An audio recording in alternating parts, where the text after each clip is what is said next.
Hello and welcome to my Dexys Midnight Runners, or as they're now called, Dexys tier list. I've got a long history with Dexys Midnight Runners. The first time I became aware of them was in 1982. I was 5 years old and I absolutely loved the track Come On Eileen on the radio. And after a lot of humming and hawing, my grandmother decided to buy us the cassette tape of the album To Rai. And I have to admit, when I was a kid, the only song I really liked on the album was Come On Eileen. The rest of the album I didn't like, but then again I was only 5 years old. But as time went on, I came to really appreciate the album a lot more, to the point where 25 years later I bought the CD version of it. I've still got the cassette tape to this day. The picture of it I've included in the thumbnail. It still plays. It's, what is it now, 42 years old. I've still got it to this day. I don't play obviously the tape anymore. I play the CD. But anyway, you may notice that down below I've put the albums in a sort of, they're not in chronological order. I've actually decided to put the albums in the order in which I discovered them, because I think it will make more sense going on, and you'll understand why later. So I think we'll start. Okay, so the first album I discovered was To Rai. Like I've said before, I never really liked it, only liked the song Come On Eileen. It was Kevin Rowland's voice which really put us off when I was a child. You know, to be honest, he's got a very he's got one of those voices where not everybody likes it. It's not everybody's cup of tea, to everybody's taste. But as the years went on, and obviously with the lyric book in the CD version, I really sort of latched onto what he was singing, and now every time I hear the album I can understand everything he's singing. From start to finish, this album now I consider it a masterpiece. There's not one weak moment on it. The cover version of Jackie Wilson Said, it's obviously a Van Morrison song, but it's still a good version. The rest of the tracks, I love them.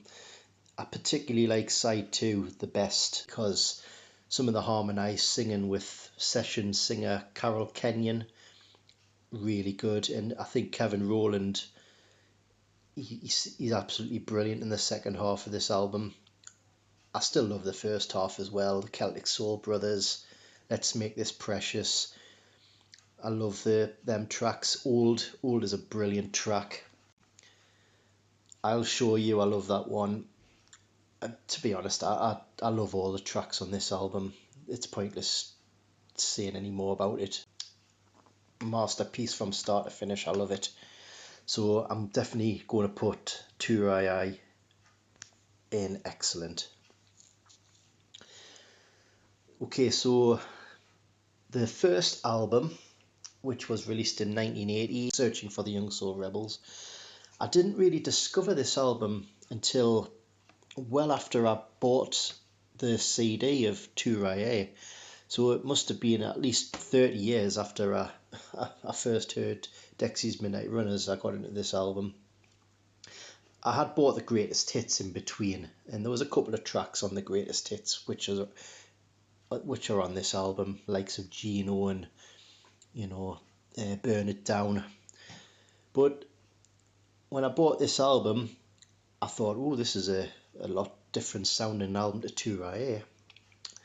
And I kind of found out later on that Kevin Rowland purposely changed his style of music for the second album from what he had done to the first album, because the band had changed considerably.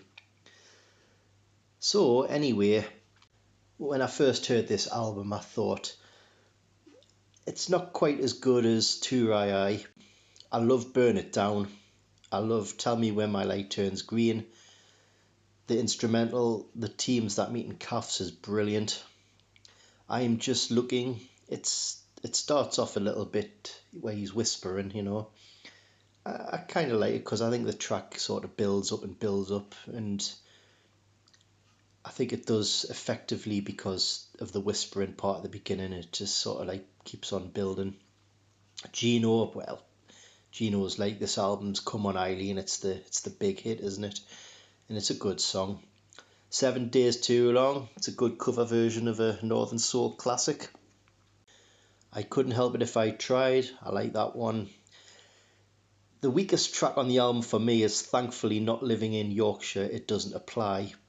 I think Kevin Rowland, his voice in this is totally unintelligible. You can hardly understand what he's singing. This is the one where I definitely need to refer to the lyric book to follow the lyrics. He's got a very sort of distinctive vocal on this one, and I think Kevin Rowland's actually said himself in the sleeve note that he didn't particularly like his vocal on this track. And the rest of them, Keep It's good, Love It Part 1's just a little spoken piece, and There My Dear, it finishes off the album quite strongly. Unlike Turai, I think this album, it's got some weaker moments in it, particularly the Thankfully Not Living in Yorkshire track. So unlike Turai, from start to finish, it's not like consistently brilliant, but it's still a very, very good album. So I think, to be fair, I was going to put it in excellent but lower down, but I think I like Kevin Rowland singing better on Turai. And I think I like some of this, or I like all of the songs on Turai. There's a few songs on this one that I don't like as much as others. So realistically, I'm going to put this one as very good, because it still is very good, but I wouldn't say it was excellent. I think I'm going to get lynched by some people for that, but hey ho. Okay, so this is an album I only discovered a few months ago. I was watching a YouTube video. It's Songs from the Attic, I think it's called, and there was these three lads. Two of them are from the northeast, actually, from where I'm from, and there was a lad from down south, and they were discussing all these Dexys albums, and I thought, I really should delve more into that back catalogue. I should catch up, because from what I've heard of these albums, they sound really good. So anyway, big shout out to Songs from the Attic, a great channel, and they really got us sort of into Dexys. So anyway, getting back to the ranking. So One Day I'm Going to Soar, like I say, I only discovered it a few months ago. I consider this album absolutely masterpiece. I love it. Like Turai, I love it from start to finish. Now is a great opener. Lost, brilliant. It's such an atmospheric album, this. Theatrical in places as well. She Got a Wiggle, great song. You, brilliant. I'm Thinking of You. I love this one, how it builds. Kevin sings very gently at the beginning, and then his voice soars throughout the track. Fantastic. I'm Always Going to Love You and Incapable of Love, those two songs together with the female backing vocal, very well performed. It's a bit shouty towards the end of Incapable of Love, but I can get why that is. It's because they're supposed to be having an argument, so they're actually shouting at each other. But from here, you've got Nowhere Is Home, which I consider one of the best songs Kevin Rowland's ever written and performed. I just absolutely love this song, especially when the fiddles come in. It sounds very much like Come On Eileen. It gives you goosebumps. I love it, and I love the bit where he sort of his voice soars in the middle of the song. It's very emotional, and it kind of makes the hairs on your arm stand up. It's brilliant. Free, brilliant song, really happy, uplifting song. A very positive vibe to that one. And another track I really love, It's Okay John Joe. I love the spoken bits, and I think the verses where he sings is absolutely beautiful. I really love it, and I think it's such a heartfelt song, you know, and I can actually relate to part of this song. In fact, I can relate to a lot of it really, but I won't go too much into that. But yes, It's Okay John Joe, what a finish to the album. And you know, you think it's going to be a slight sort of ending the album on a little bit of a low note, but he does a reprise of Free at the end, and it totally just makes the album finish perfectly. I mean, this one's definitely going to go into excellent. I'm going to put it just below Turiai though, because I'll always have a fondness for that album over the other ones. Okay, so the next album I discovered was a little while later, a few weeks later after One Day I'm Gonna Soar, and that is the most recent album, which is The Feminine Divine. Now this one, it's an album of two halves. The first half is very uplifting. I don't want to say cheesy. I suppose it is. It's a bit like poppy. It's like very sort of happy vibe, and you know, a bit of a dancey vibe. But I mean, it is a little bit cheesy, but that's not to say it's bad. It's very enjoyable. It's uplifting. The second half of the album, it's more electronic-y, which I was very surprised at. I thought, this is a lot different to what they usually do. I'd been forewarned about it by watching the video songs from the attic. But when I heard it, I thought, oh, this is very different. It's more like new wave kind of stuff, you know. But I think I don't know. I was going to say I prefer the first half of the album better, but there is a couple of tracks on the second half which I think really shine. So I'll go through them. The One That Loves You is a great song, very uplifting and happy. It's Alright Kevin, which is Manhood, the 2003 version. I've heard the original version now, and I've heard this version, and I like them both. I'm Going to Get Free, that's a good track. Coming Home, it's really good. The Feminine Divine, I think this is one of the strongest ones off the second half of the album. I really like that one. My Goddess Is, it's a little bit weaker, but it's still good. Goddess Rules, I think it's my least favourite track on this album.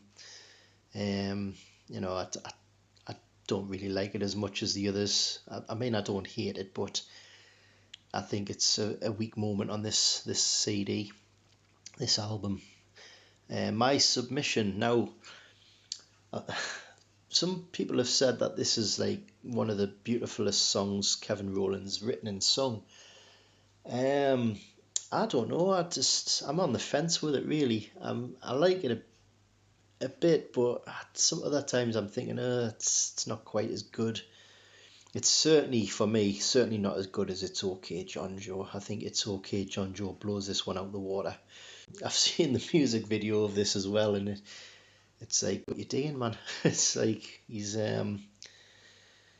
a bit of a weird video, like. So that was My Submission, and the other one, Dance With Me. It's a canny track. I think it's a little bit slow, but it's laid back, and I think it's not as strong an ending to the album as what he's done on other albums.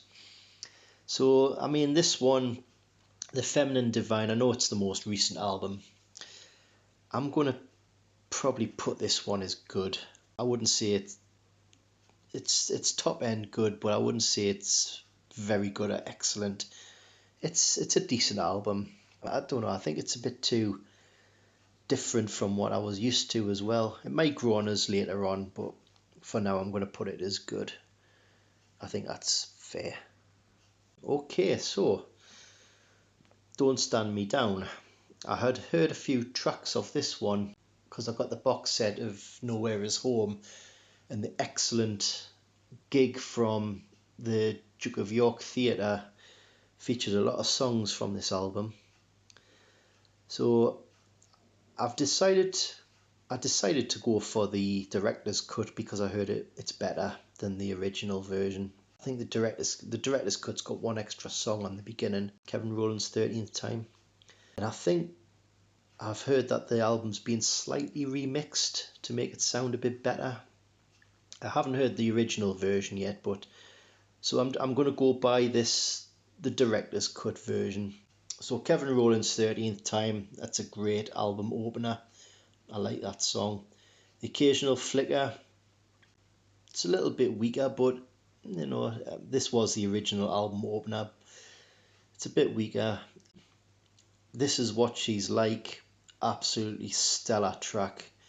It's an epic. I love it from start to finish.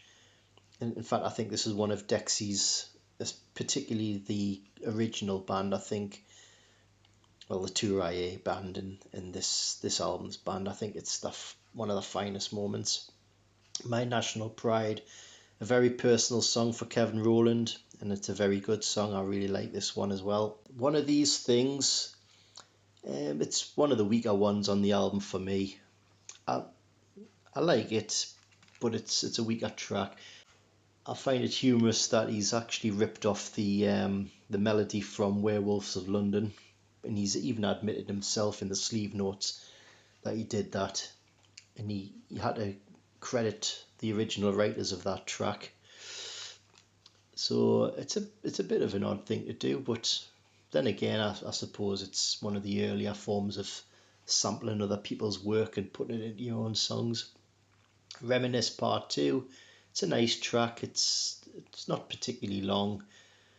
It's a good one. It's more of a spoken one, this one. I Love You, listen to this, is brilliant. Love that song.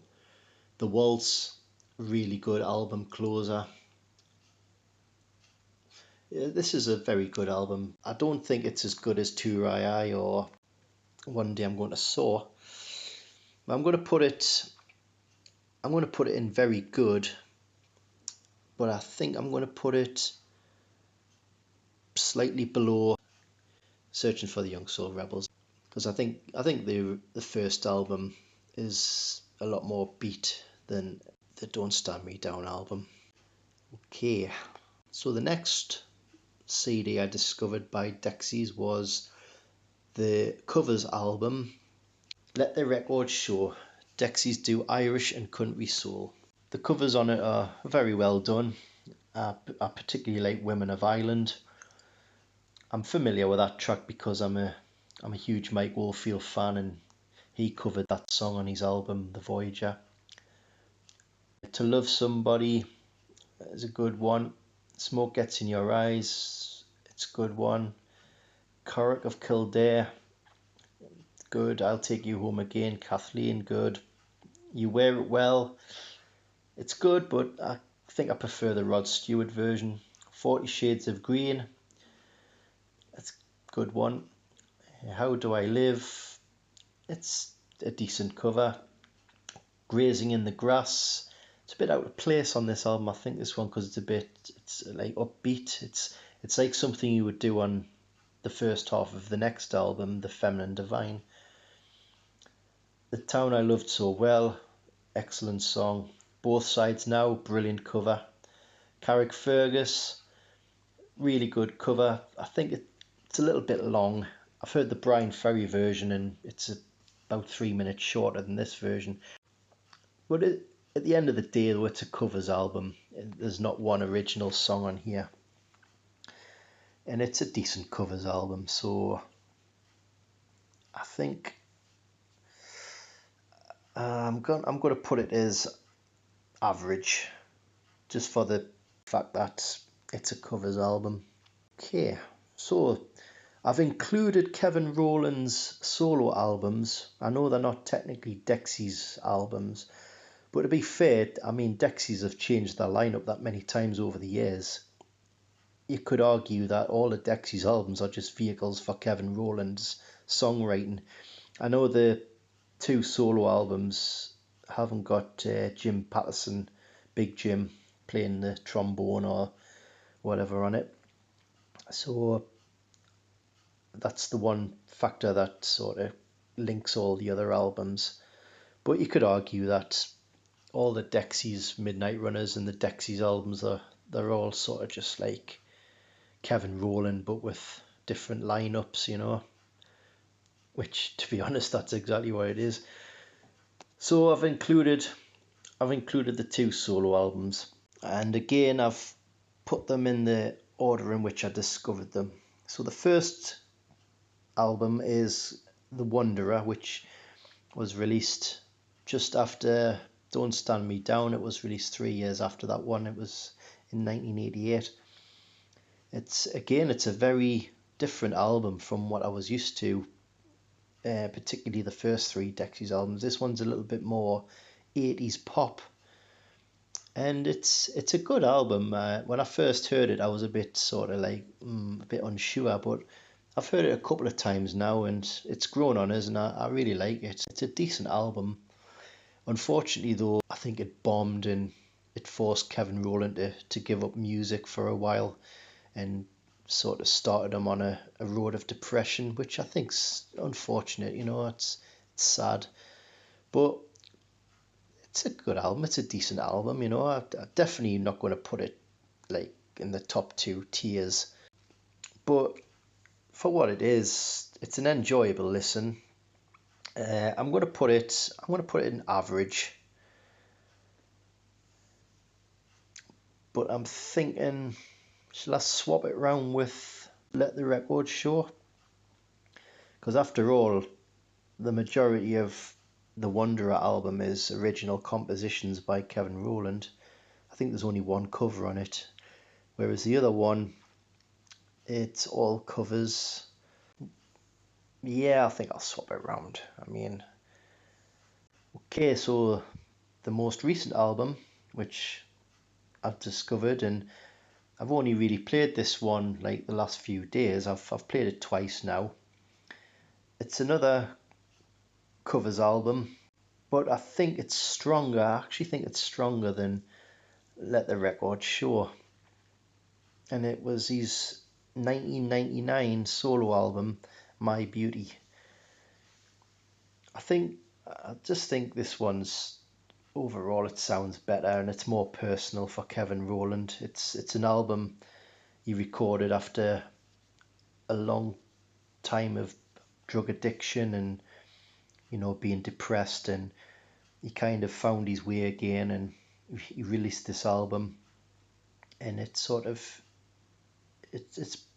brought joy back into his life and more confidence and stuff. So for that reason, I think I'm going to put it above the other 2, and I'm going to put it in good, because I think it is better than the other ones. I'm not too sure about the cover though. Very controversial. And I've heard around the time this album was released, when he was performing it live, he got bottles pelted at him, which I think, you know, I think that's pretty sad to hear. You know, it's like the poor bloke, he was just coming off a dark road of depression, and then he gets treated like that, which, you know, I think was a bit wasn't nice, you know. But each to their own. I mean, if he likes dressing up in women's clothes from time to time, like he did later on in My Submission, the video, then fair enough. You know, each to their own. Yep, so there's me ranking of the Dexys Midnight Runners, Dexys and Kevin Rowland albums. I hope you've enjoyed it. Let us know what you think in the comments, and do check out Songs from the Attic. I'll leave a link in the description. It's a great video, well worth a watch. So I'll leave you there. I've really enjoyed discovering all the Dexys stuff that I've never heard before, and I've really enjoyed the journey, and I'm looking forward to the new release, which apparently he's got material for, and we could be having a new Dexys album out soon. But until then, I'll just say goodbye and thanks for watching. See you later.